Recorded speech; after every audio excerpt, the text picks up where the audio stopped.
बच्चों नमस्कार, कैसे हैं आप सभी। उम्मीद करता हूँ आप सभी स्वस्थ होंगे और आपकी पढ़ाई भी अच्छे से चल रही होगी। तो प्यारे बच्चों, आज हम करने वाले हैं tense part 18। This is the tense part number 18, present perfect tense. हम क्या करने वाले हैं? Present perfect tense. सबसे पहले मुझे ये बताइए, परफेक्ट का मतलब क्या होता है? बोलते हैं जैसे किसी ने काम किया और बोला कि चेक करना कैसा है, हम बोलते हैं परफेक्ट। परफेक्ट का मतलब होता है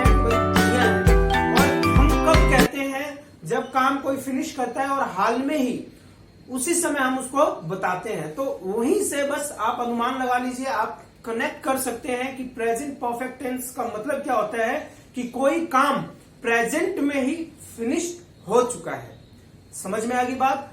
कोई भी काम है यदि अभी फिनिश हो गया है तो उसको आप क्या कहेंगे? कौन से टेंस में जाएगा? वो प्रेजेंट परफेक्ट टेंस में। इसकी पहचान क्या होती है देख लीजिए। वाक्य के अंत में जैसे कोई हम वाक्य बोलेंगे, फॉर एग्जाम्पल मैं नहा चुका हूं, तो अगर हम एग्जाम्पल बोल रहे हैं तो मैं नहा चुका हूं तो अभी अभी का क्रिया है ना, ये मॉर्निंग में मैं नहा चुका हूं।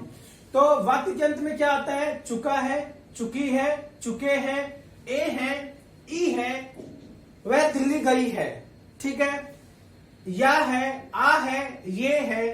तो ये सारे अगर वर्ड्स लास्ट में किसी सेंटेंस में आए तो हम कौन से टेंस की बात कर रहे होंगे? तो हम कर रहे होंगे present perfect tense. For example बहुत सारे मैंने एग्जाम्पल्स लिखे हैं। 7 करेंगे हम और 3 करेंगे आप। देखिए, मैं टेंस पढ़ा चुका हूं। वाक्य के अंत में आप जरा ध्यान से देखिए क्या है? चुका हूं ना, मैं टेंस पढ़ा चुका हूं, फिर चुके हैं, चुके हैं, चुका है, गए हैं, चुके हैं, देख चुके हैं, वह अभी बाहर गया है, चुका है, चुकी है। तो ये सारे वाक्य के अंत में क्या आ रहा है? आपको इशारा कर रहा है कि भाई ये क्या है? These are the part of the present perfect tense.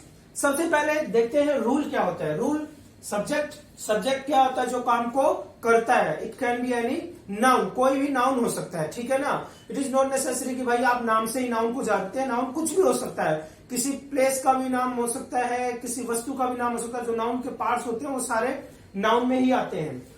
Subject, then has and have, third form of the word, then object. Has and have, these are the auxiliary verbs, helping verb जिसको कहते हैं। Present perfect के helping verb सबसे पहले लिख लिए क्या होता है? एक होता है has and the second one is have. इतनी बात समझ में आ गई। अब हमें ये देखना है कि इसका इस्तेमाल कहां कहां पे करना है। हैज किसके साथ आएगा एंड हैव किसके साथ आएगा? तो देखिए, हैज आता है नेम सिंगुलर। क्या होना चाहिए? Name should be singular. एक बंदे की बात हो रही है तो हैज आएगा। और एक और सिंपल सा, हमेशा मैं कहता हूं क्या आता है? ही शिट। क्या आता है? ही, शी, इट। और नेम क्या होगा? सिंगुलर। इन सभी के क्या साथ क्या आएगा आपका? हैज। सब्जेक्ट अगर ऐसा है तो हैव किसके साथ आता है? आयु देवी। किसके साथ आता है? आयु देवी। अरे सर ये क्या लिख दिया आपने? प्यारे बच्चों, यदि नहीं समझ में आ रहा है तो go and watch video number 1, 2। 1 से लेकर 17 पार्ट्स टेंस के ऊपर हैं और 17 में आपको जानकर ताज्जुब होगा कि केवल present indefinite and present continuous की बात की गई है। ये इतना लंबा होता है क्या टेंस? नहीं, इतना लंबा नहीं होता है। हर एक वीडियो 10 या 12 हो सकता है 8-7 मिनट की हो, लेकिन जो समझाया है मैंने बहुत बारीकी से समझाया हुआ है। पहले हमने उसको कंसेप्चुअल किया है कि होता क्या है, नियम क्या है, कि किस तरीके से हमें बनाना है। उसके बाद मैंने एग्जांपल्स देके 15-15, 20-20 एग्जांपल्स देके समझाया हुआ है उस टेंसेस को, उसके ट्रांसलेशन बनाए हुए हैं, सो दैट कि आप उसको इफेक्टिव तरीके से प्रैक्टिस कर सके और क्या कर सके? सीख सके। ठीक है प्यारे बच्चों। अब देखिए, हैव किसके साथ आता है? आई के साथ आएगा, यू के साथ आएगा, दे के साथ आएगा, और किसके साथ आएगा? वी के साथ आएगा। और नेम यहां पे तो सिंगुलर था और यहां पे क्या होगा? प्लूरल। क्या आएगा? प्लूरल। अब देखिए, अब चलिए नियम अगर समझ में आ गया तो बनाते हैं। मैं टेंस पढ़ चुका हूं, मैं टेंस पढ़ चुका हूं। तो सबसे पहले आई है, तो आई के साथ क्या आएगा? इसके बाद third form of the verb. Verb की 3 फॉर्म होते हैं, ये आपको बता चुका हूं। मैं टेंस पढ़ चुका हूं। मैं मीन्स आई मीन्स मैं। कहां गया आई? इसका मतलब क्या होता है मैं, यू मीन्स तुम, दे मीन्स वे, वी मीन्स हम, ही मीन्स वह पुल्लिंग के लिए, शी मीन्स भी वह होता है स्त्रीलिंग, और इट मीन्स नपुंसक लिंग के लिए हम इस्तेमाल करते हैं। तो मैं टेंस पढ़ चुका हूं, तो कैसे आप कहेंगे इसको, आई, अब आई के साथ क्या आएगा, हैव, आई हैव पढ़ चुका हूं। Three form of the verb, read means क्या होता है पढ़ना, read, read, read, I have read tense. तुम किताब ले चुके हो, तुम किताब ले चुके हो, तो तुम को क्या बोलोगे, यू के साथ क्या आएगा, have, I you they we, have, you have taken book, you have taken book. हम फुटबॉल खेल चुके हैं, we have, three forms of the verb में एक आता है प्ले, प्ले मीन्स खेलना, play, played, played, we have played football, we have played football. Ram बाजार जा चुका है, राम हैज, आ गया ना, Ram has gone to the market, to the market.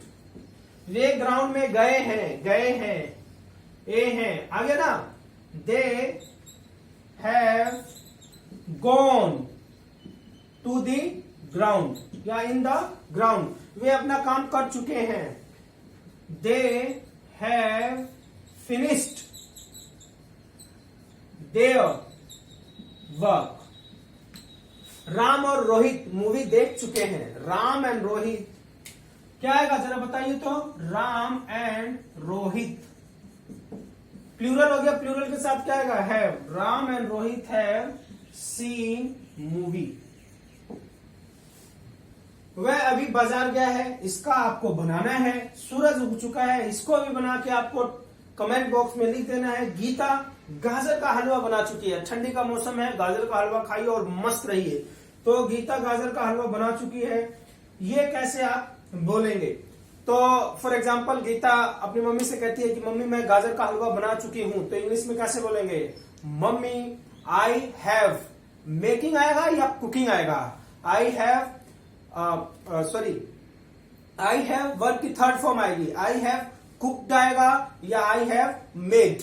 तो प्यारे बच्चों ये भी कमेंट बॉक्स में लिख के बताइएगा कि गाजर के हलवे के साथ क्या आएगा, मेक बनाने वाला आएगा या कुक वो भी बनाने वाला पकाने वाला आएगा, तो ये मुझे आप बताएंगे what is the difference between make and cook. तो प्यारे बच्चों ये देखिए कितना आसान था, वी हैव डन विद, हम प्रेजेंट परफेक्ट टेंस कर चुके हैं, हम प्रेजेंट परफेक्ट टेंस कर चुके हैं, अब हम प्रेजेंट परफेक्ट टेंस कर चुके हैं, now we have done present perfect tense. तो प्यारे बच्चों देखिए कितना आसान है, अपने जीवन में इसको प्रैक्टिस में लाइए, और जब भी आपको अंग्रेजी सीखनी हो तो सबसे पहले क्या करना है, जो सब्जेक्ट होता है सब्जेक्ट के साथ हेल्पिंग वर्ब कौन सा आएगा उसकी प्रैक्टिस कर लीजिए। फॉर एग्जाम्पल ये हम प्रेजेंट परफेक्ट सीख रहे हैं, तो ही के साथ क्या आएगा, हैज, सी के साथ हैज, इट के साथ हैज, आई के साथ हैव, यू के साथ हैव, दे के साथ हैव, राम एंड श्याम के साथ हैव। तो इसको प्रैक्टिस कीजिए, I have, they have, we have, he has,